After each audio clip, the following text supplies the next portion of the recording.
Ал сабақта бүгін барлығымыз сіздер болса, бүгінгі күн ретінде 2022 жылдың қазанның 14-і. Сабағымызды бастамасының оқушылар сіздерді сабақ барысында орындалатын тапсырмалар біздер жұптық топ бойынша жасалынатын тапсырмаларымыз болады. Сондықтан да сіздерді жұптық топқа бөліп алайық. Мұнда сіздердің аты жөнді өздеріңіз енгізіп, ол үшін біз Казлотос платформасын пайдалана отырып, кездейсоқ жұптық топтарға бөліп аламыз. Яғни әрбір топта 2 топ мүшесінен болады. Ал кездейсоқ жұптық топтарым шықты. Аяулым мен Балнұр, Нәзік Әділбекпен, Нұржан Сара, Нұрасыл Жансая, Жанболат Айдос. Кәне орналасып жылдам жайғаса қоямыз. Жанболат Айдос және Жақынбек. Міне осы Жақынбек мен отырасыз.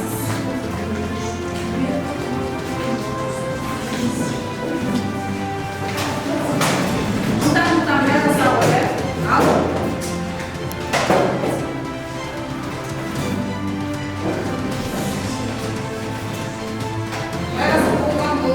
онда сабағымызды бастайды. Балалар, өткен сабақтан сіздер қандай өттік еске түсірейікші. Жалпы біз бірінші бөлім қандай бөлім болды? Компьютер және желінің техникалық сипаттамалары бөлімін аяқтап, практикалық сабақта жұмыс жасаған болатынбыз.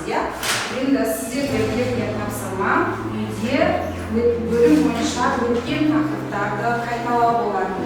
Ал бөлім бойынша қандай тақырыптарды өтті? Кішкене есіңізге түсіріп алайықшы. Процесі және процесі сипаттамалар.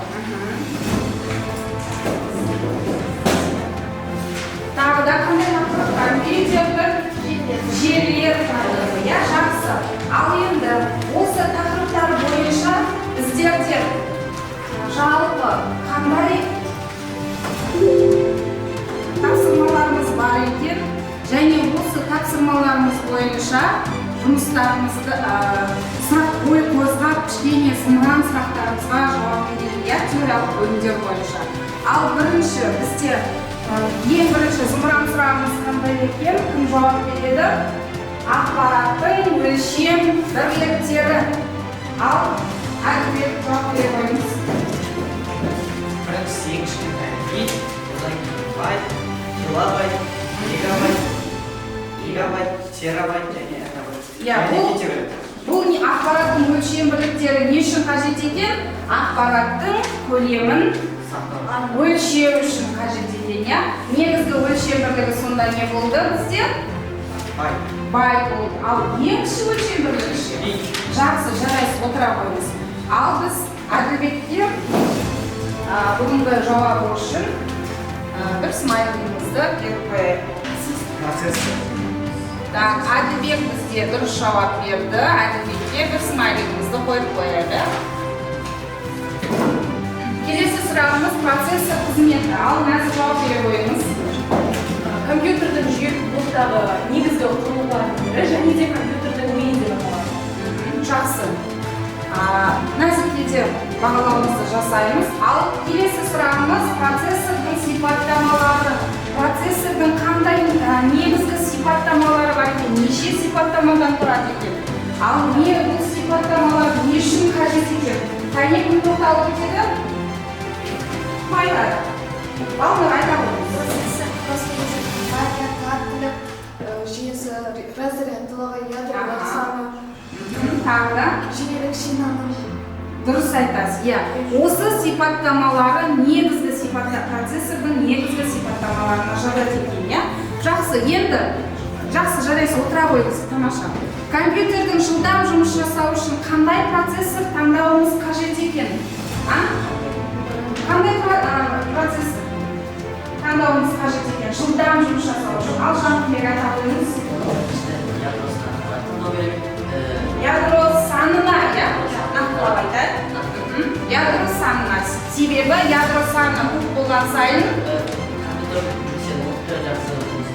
жылдамдығы, жұмыс өнімділігі жоғары деңгейде болады. Жақсы, Жақынбек, отыра қойыңыз.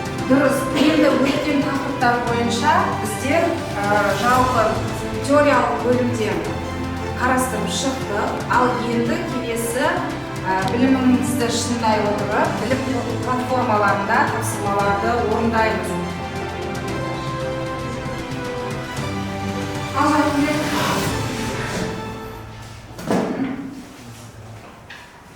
Әдетте араларын ашып қояйықшы.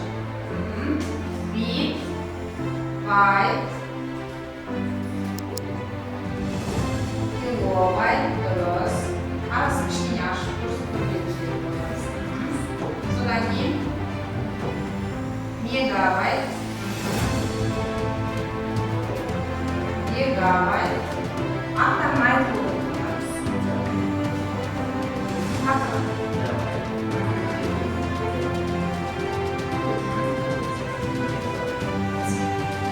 Жақсы, дұрыс. Ал тексеріңіз. Өте жақсы тапсырманы орындадық. Жақсы жақпен жарайсыз отырамыз. Келесі бізде желінің компьютерлік желі тақырыбы бойынша тапсырмамызды орындалады. Кәне тақтаға кім шығады? Келе бойынша.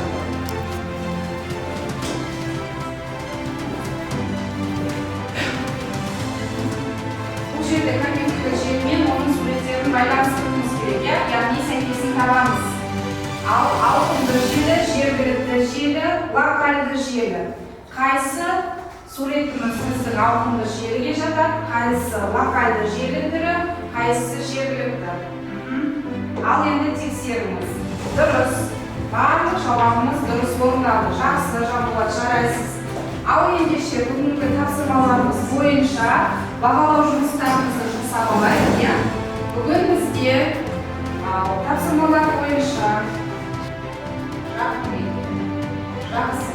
Бұл жағда бізде жауап берді. Тағы қосымша тапсырмаларды орындап жатсақ, бұл жағда да бағалауларымызды жасаймыз. Ал енді бүгінгі жаңа тақырыбымызды бастайық. Жаңа тақырыбымыз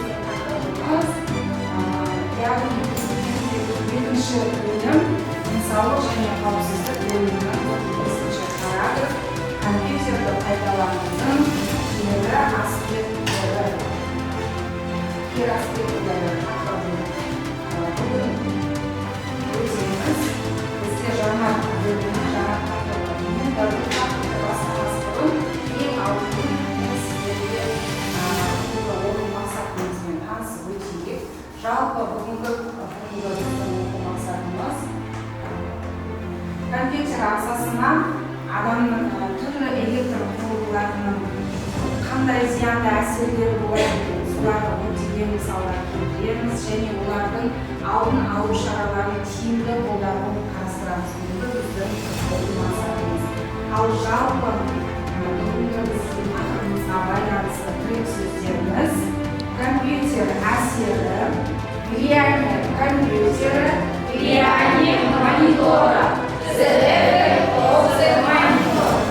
Жақсы, балалар, бүгінгі біздің тақырыбымызға байланысты тірек сөздерімізбен танысып алдық. Ал енді тақырыбымызды бастамас бұрын ең алдымен сіздерге мына бейнероликті көруді ұсынамын. Жақсылап мұқият қарап көріп алайық.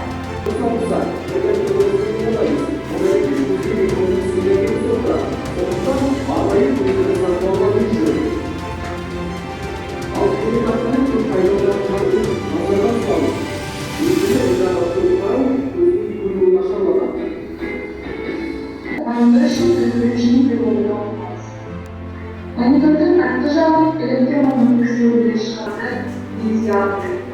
Қуатқа, синтезкабинмен, әрқашан тоқта тұрғыларынан қауіп білдіреді. Колонкалар айналасында электромагниттік өріс пайда болады. Бұлардан кішкене сәнді оларды кейде өздерінің қашықтықтарды көрдіңіздер ме балалар? Біздің өтетін тақырыбымызға байланысты бейнероликте сіздерде компьютердің кері аспектілері де бар екенін, кері әсері де бар екенін көрдіңіздер. Ал бүгінгі күні бізде адамзаттың өмірі интернетсіз, компьютерсіз өте көп қиын. Ал компьютер болсын, техника, электроқұрылғы болсын, бұлар біздің жұмыстарымызды, іс-әрекеттерімізді жеңілдетіп жатқанымен, сонымен қатар олардың да кері нелері болады екен, зиянды әсерлері де бар екен. Ал енді солардан сақтану үшін қандай шараларды қолдануымыз керек және адам ағзасына электр құрылғыларының тигізетін әсерлері қандай болады екен? Міне осыны бүгін біз қазір сіздермен қарастыратын боламыз. Монитордың алдында ұзақ отырудың әсерінен пайда болатын зиянды кері аспектілерге тоқталады екенбіз. Ал қараңыздар, компьютердің алдында ұзақ отырғаннан біздің ағзамызда, дене мүшелерімізде қандай кері зиянды әсерлер пайда болады екен? Қараңыздаршы, ең бірінші қандай әсерін беріп тұр? Қисайып ұзақ отырудың әсерінен омыртқаның пішінінің өзгеруі, яғни деформациялану, қисаюы, одан бөлек қан айналымының құрамының өзгеруі, видеороликтен де қарап айта отырсыз. Ең алдымен компьютер алдында жұмыс жасап отырған кезде дұрыс қалай отыруымыз керек? Тік отыруымыз керек. Омыртқамыз тік болуы міндетті. Содан кейін сергіту жаттығуларын жасап отырмыз. Себебі ойымыздағы бұлшықеттеріміз арқа және мойын бұлшықеттері бос болуы міндетті. Дұрыс айтасыз. Сергіту жаттығуларын жасап отырамыз. Сосын белсенді өмір салтын ұстануымыз қажет, яғни салауатты өмір салтын ұстануымыз қажет екен. Түсінікті ғой, монитордың алдында ұзақ отыратын болсақ, тіпті көзіміз көрмей қалуы да әбден мүмкін екен. Сондықтан да не істеуіміз қажет, қандай тиімді шараларды қолдануымыз қажет екен. Әр сағат сайын не істейміз? Жақсы, Нұржан, айтыңыз. әр сағат сайын көзге арнайы жаттығулар жасау керек. Жақсы, Нұржан, жарайсыз. Практикалық тапсырмаларымызды орындаймыз. Және тақтада тұрған код бойынша барлығымыз қосыламыз. Жылдан қосыла қойыңыздар. Тездетіп қосыламыз.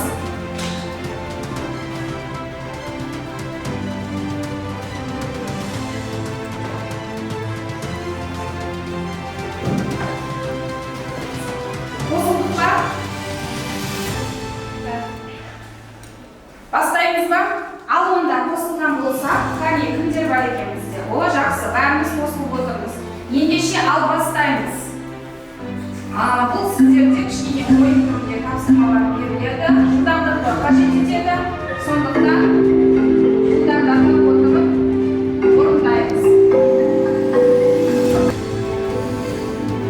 Міне, біздің бірінші орнымызда нәзік, екінші орын әділбекте, үшінші орын Айдоста. Қошемет көрсетіп қояйық. Жақсы, жарайсыздар. Керемет, тамаша. Ал келесі тапсырмамызға көшейік. Соңғы біздің тапсырмамыз, яғни ой бөлісу. Мұнда оқулықпен жұмыс жасаймыз, оқулықтарыңызды ашсаңыздар. Төртінші тапсырмада берген кестені тақырыпқа қатысты сөздеріңізді тауып, өз ойларыңызды осы сөздермен байланыстыра отырып, 3-4 сөйлеммен Жан-Жорж Филипп атына жазасыздар. Ал жақсы, олай болса, балғын мен аяулының жұптық топтары шаршау, депрессияға ұшыратады дейді. Сонымен қатар тағы да Расул менен Жансаяның тобы интернетке тәуелділік, депрессияға да ұшыратуы мүмкін. Жақсы, жарайсыздар балалар. Барлықтарыңыз осы Филипп чатында, Жан-Жоржтың Филипп чатына жетістік баспалдағы бойынша кері байланыстарыңызды беріңіздер. Сабақ бойынша бізде мағналау жасалынды. Нәзікке 8 балл, Әділбекке 8 балл, Жанболатқа 8 балл, Нұржанға 7 балл, тағы бізде Жарқынбекке 7 балл. Үй тапсырмасын жазбауыңыздар. Барлығы түсінікті болса, онда сіздерге де үлкен рахмет.